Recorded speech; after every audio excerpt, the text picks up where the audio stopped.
Hello नमस्कार साथियों, एक बार फिर से आपका अपना परिवार माधव एनसीईआरटी क्लासेस में स्वागत है। तो साथियों, आज से हम लोग क्लास 12th का ऑब्जेक्टिव चैप्टर वाइज ऑब्जेक्टिव देखेंगे, जो बहुत ही महत्वपूर्ण होगा एग्ज़ाम की दृष्टि से।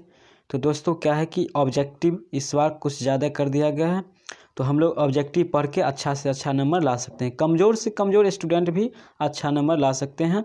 बिल्कुल यकीन के साथ आप भी और हम भी कह सकते हैं अच्छा नंबर ला सकते हैं ऑब्जेक्टिव, अगर अच्छा से कंप्लीट हो जाए तो चलिए दोस्तों देखते हैं क्वेश्चन, ज़्यादा समय नहीं लेंगे। तो पहला क्वेश्चन क्या है हमारा, एक नंबर क्वेश्चन है, कूलम्ब बल है केंद्रीय बल विद्युत बल दोनों इनमें से कोई नहीं। दोस्तों, इसका आंसर अगर आप जानते हैं तो आप हमारे कमेंट सेक्शन में लिख सकते हैं। तो चलिए इसका जवाब दे रहे हैं हम, क्या हो जाएगा, सी हो जाएगा, केंद्रीय और विद्युत बल दोनों है कूलम्ब बल। अगला क्वेश्चन देखते हैं क्या है हमारा, क्या है, स्थिर विद्युत क्षेत्र होता है संरक्षित, असंरक्षित, कहीं संरक्षित तथा कहीं असंरक्षित, इनमें से कोई नहीं। तो क्या हो जाएगा दोस्तों, इसका आंसर हो जाएगा आपका संरक्षित होता है, ऑप्शन नंबर ए। अगला क्वेश्चन देखते हैं, एक स्थिर कूलम्ब बराबर डैश कूलम्ब होता है। ये कन्फ्यूजन टाइप्स क्वेश्चन है, तो इसका आंसर मैं डायरेक्ट दे रहा हूँ आपको, बिल्कुल ध्यान रखिएगा, यही आंसर होगा, आप ध्यान रखिएगा। उसका 4 नंबर क्वेश्चन देखते हैं, यदि गोले पर आवेश 10 माइक्रोकूलम्ब हो तो उसकी सतह पर विद्युतीय फ्लक्स होगा। दोस्तों, कई बार क्वेश्चन पूछा गया है और इस बार भी चांसेस रहा है क्वेश्चन का, तो आप बिल्कुल ध्यान रखिएगा। तो क्या हो जाएगा, आपका आंसर लगा हुआ है ऑप्शन बी। उसका देखते हैं 5 नंबर क्वेश्चन है, मुक्त आकाश की परावैद्युतांक यानी एप्सिलॉन नॉट होती है, क्या होती है एप्सिलॉन नॉट की मान, तो होती है 9×10⁹ मीटर फैराडे, 1.6×10⁻⁻19 कूलम्ब, और सी ऑप्शन है 8.85×10⁻12 फैराडे, और इनमें से कोई नहीं। क्या हो जाएगा, आपका आंसर हो जाएगा सी 8.85×10⁻12 फैराडे होता है। उसका अगला क्वेश्चन देखते हैं क्या है, एक आवेशित चालक के सतह के किसी बिंदु पर विद्युतीय क्षेत्र की तीव्रता होती है। दोस्तों, कई बार क्वेश्चन पूछा गया है, 15 में भी पूछा गया है, 17 में भी लगातार 2 साल पूछा गया है, तो इस बार ही चांसेस है। इसका क्या हो जाएगा आंसर, सतह के लंबवत होती है, कहाँ भी तीव्रता क्या होगी इसकी, सतह के लंबवत, ऑप्शन सी बी। उसके बाद 8 नंबर क्वेश्चन देखते हैं, विद्युत क्षेत्र की मात्रक है। दोस्तों, विद्युत क्षेत्र का मात्रक पूछ रहा है, तो इसका आंसर क्या हो जाएगा आपका, विद्युत क्षेत्र का मात्रक होता है वोल्ट पर कूलम्ब, ऑप्शन नंबर बी, या न्यूटन पर कूलम्ब होता है। तो अगला क्वेश्चन क्या है दोस्तों, 9 नंबर, किसी आवेशित खोखले गोलाकार चालक के भीतर विद्युतीय तीव्रता का मान होती है। कह रहा है चालक के भीतर विद्युतीय तीव्रता का मान होता है, तो क्या होता है दोस्तों, बिल्कुल आसान क्वेश्चन है और कई बार पूछा गया है, 17 में भी पूछा है, आंसर हो जाएगा आपका शून्य होता है, अंदर पूछे भीतर तो शून्य होता है। अगला क्वेश्चन देखते हैं 10 नंबर क्या है, एक अवशेषिक चालक का क्षेत्र आवेश घनत्व सिग्मा है, इसके पास विद्युत क्षेत्र का मान होती है, तो क्या होती है इसका, 10 नंबर क्वेश्चन है, तो इसका आंसर हो जाएगा आपका σ/2 epsilon naught, option number A हो जाएगा। अगला क्वेश्चन देखते हैं 11 नंबर क्वेश्चन है, चालक पदार्थ से बने असीमित आवेशित पतली चादर की सतह के निकट स्थित किसी बिंदु पर विद्युतीय क्षेत्र का मान होता है। दोस्तों, ये क्वेश्चन तो इस बार 100% चांसेस लग रहा है क्वेश्चन कि पूछने लायक है क्वेश्चन, तो बिल्कुल आपको ध्यान रखना है दोस्तों, क्या हो जाएगा इसका आंसर, तो इसका आंसर आप मार सकते हैं, ऑप्शन क्या हो जाएगा आपका, बहुत ही आसान है क्वेश्चन, इसका आंसर हो जाएगा आपका, क्या नंबर क्वेश्चन है आपका, 11 नंबर क्वेश्चन है, तो इसका आंसर क्या हो जाएगा आपका, हो जाएगा आंसर डी ऑप्शन हो जाएगा, क्या हो जाएगा आंसर, ऑप्शन डी हो जाएगा, ये हो जाएगा, अब लगातार क्वेश्चन पूछा गया है। उसके बाद अगला क्वेश्चन देखते हैं 12 नंबर क्वेश्चन है, यदि एक द्रव बूंद को आवेशित किया जाता है तो उसके अंदर का दाब बढ़ जाएगा, उसकी त्रिज्या घट जाएगी, उसकी त्रिज्या अपरिवर्तित रहेगी, और डी ऑप्शन है इनमें से कोई नहीं। तो क्या हो जाएगा, 12 नंबर क्वेश्चन है, इसका आंसर आपको क्या हो जाएगा, उसके अंदर की दाब बढ़ जाएगा, ऑप्शन नंबर ए हो जाएगा। उसके बाद अगला क्वेश्चन देखते हैं क्या है दोस्तों, 13 नंबर, इलेक्ट्रॉन पर आवेश होता है, बिल्कुल आसान है दोस्तों, ये क्वेश्चन बहुत ही आसान है, तो इसका क्या हो जाएगा आंसर, बी ऑप्शन होगा, डायरेक्ट मार सकते हैं आप, 1.6 × 10⁻⁻19 कूलम्ब होता है। तो बढ़ते हैं, अगला क्वेश्चन क्या है हमारा देखते हैं, तो दोस्तों 14 नंबर क्वेश्चन है, किसी माध्यम की आपेक्षिक परावैद्युतांक एप्सिलॉन आर बराबर होती है। तो क्या होती है एप्सिलॉन आर बराबर होती है, सूत्र इसका क्या होता है, epsilon not into epsilon R होता है इसका सूत्र। तो क्या हो जाएगा, ऑप्शन आपका हो जाएगा ए, वो नहीं है इसलिए आंसर क्या हो जाएगा आपका ये हो जाएगा।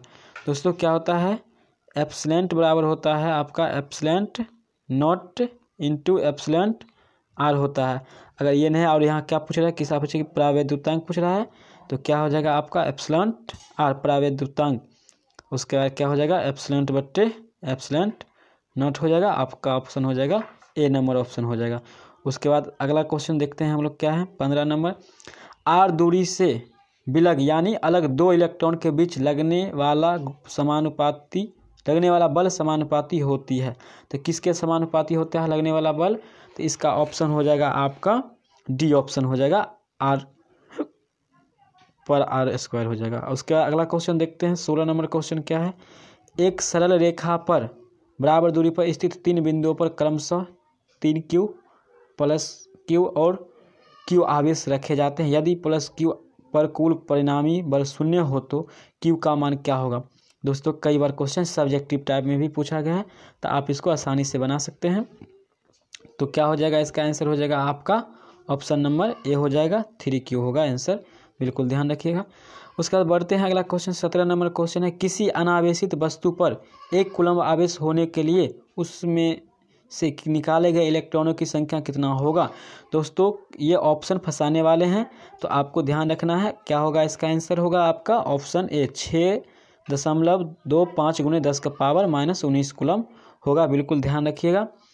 और बढ़ते हैं अगला क्वेश्चन क्या है हमारा 18 नंबर क्वेश्चन है, एप्सिलॉन नॉट का मात्रक होता है।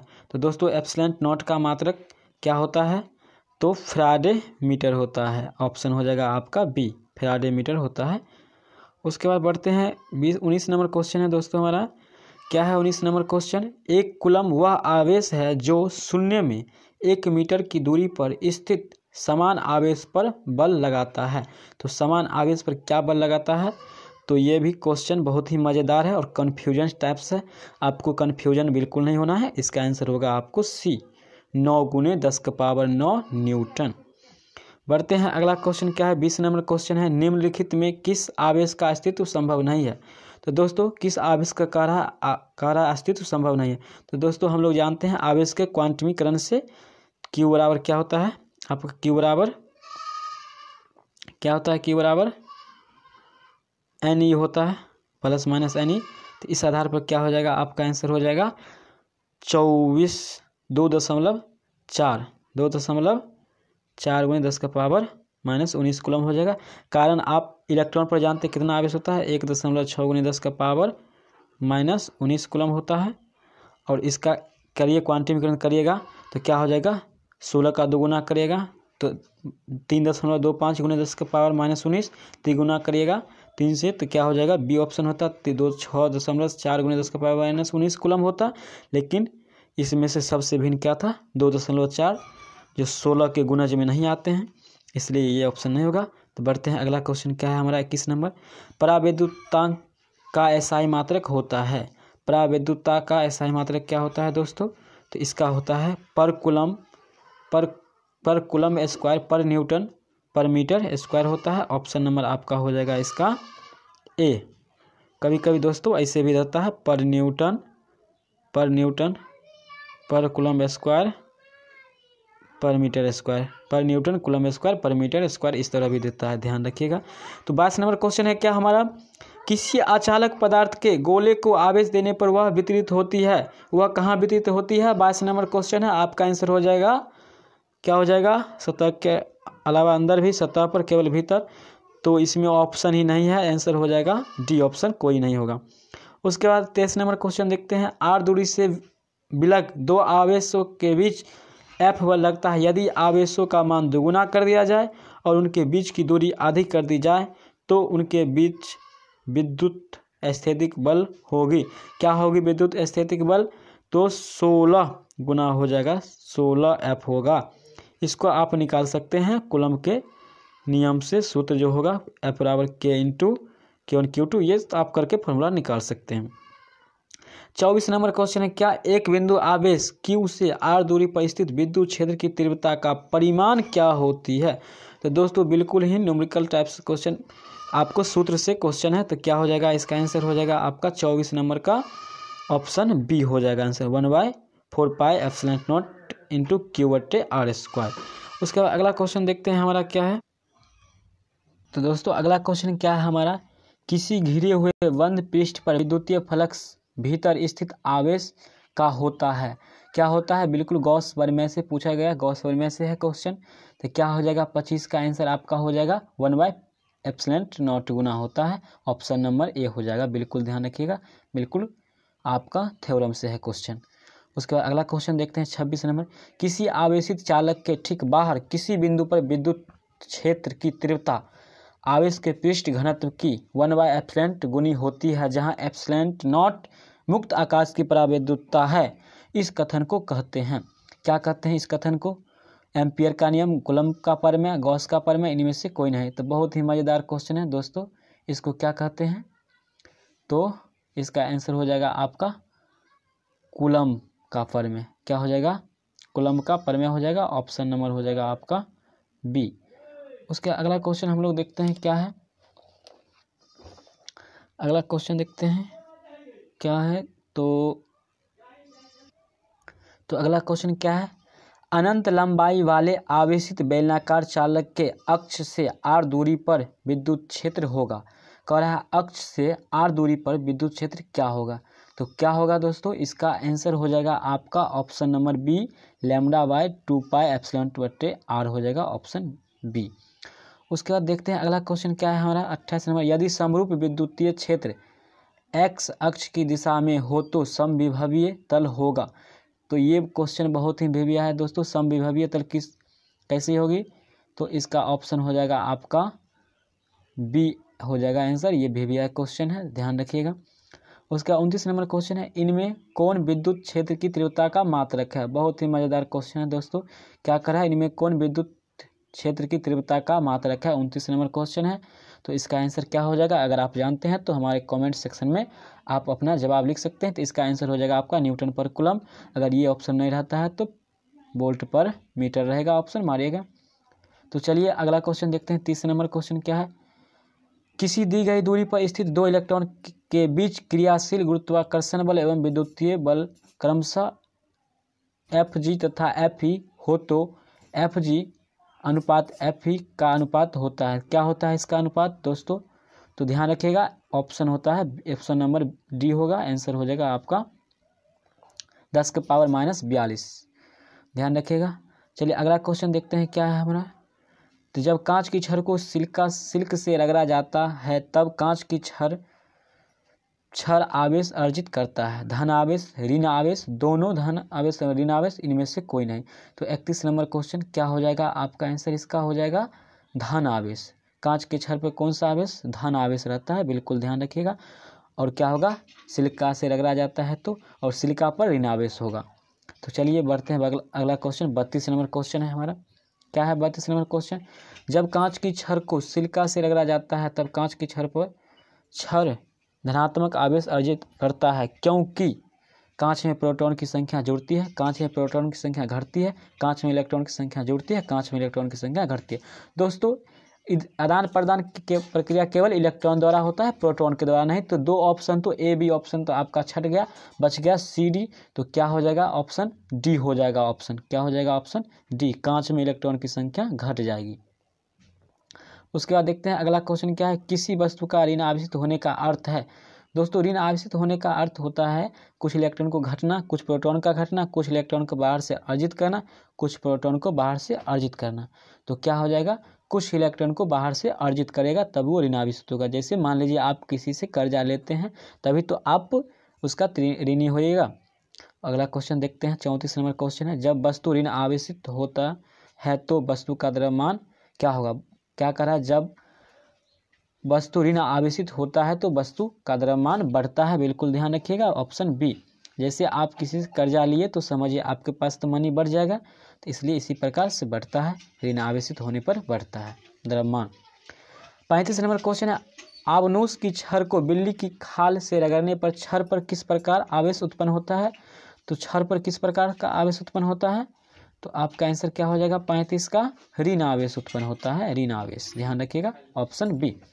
उसके बाद देखते हैं 36 नंबर क्वेश्चन क्या है हमारा, स्थिर विद्युत में उत्पन्न किस विधि द्वारा उत्पन्न किया जाता है? तो किस विधि द्वारा किया जाता है? 36 नंबर क्वेश्चन है, तो केवल घर्षण विधि से ही उत्पन्न किया जा सकता है। क्या हो जाएगा? केवल घर्षण विधि, ऑप्शन ए। देखते हैं 37 नंबर क्वेश्चन क्या है, निम्नलिखित में से कौन आवेश का मात्रक नहीं है? ध्यान रखिएगा, आवेश का मात्रक पूछ रहा है, नहीं है, तो ऐसा कौन सा इसमें राशि है जो आवेश का मात्रक नहीं है? 37 नंबर क्वेश्चन तो हो जाएगा आपका फैराडे, ऑप्शन बी है जो आवेश का मात्रक नहीं है। तो अगला क्वेश्चन देखते हैं 38 नंबर क्वेश्चन है, एक स्थिर वस्तु पर आवेश Q है, यदि वस्तु को भी वेग से गतिशील कर दिया जाए तब वस्तु पर आवेश होगा। क्या आवेश होगा? 38 नंबर क्वेश्चन है, तो क्या हो जाएगा? Q आवेश होगा। आवेश क्या होगा? Q, एक आवेश होगा Q। उसके बाद देखते हैं 39 नंबर क्वेश्चन क्या है हमारा, दो इलेक्ट्रॉन के बीच लगने वाला बल का परिमाण उनके बीच के दूरी r के साथ निर्भर करता है। बहुत ही मज़ेदार क्वेश्चन है दोस्तों, कई बार पूछा गया है क्वेश्चन। तो क्या हो जाएगा? कह रहा है दो इलेक्ट्रॉन के बीच लगने वाला बल परिमाण उनके बीच की दूरी r के साथ निर्भर करता है। तो क्या हो जाएगा इसका आंसर दोस्तों? आपका 39 नंबर क्वेश्चन है, तो दो इलेक्ट्रॉन के बीच लगने वाला बल का परिमाण हो जाएगा r², option number B, r⁻² है, ऐसे है, ये हो जाएगा आपका आंसर।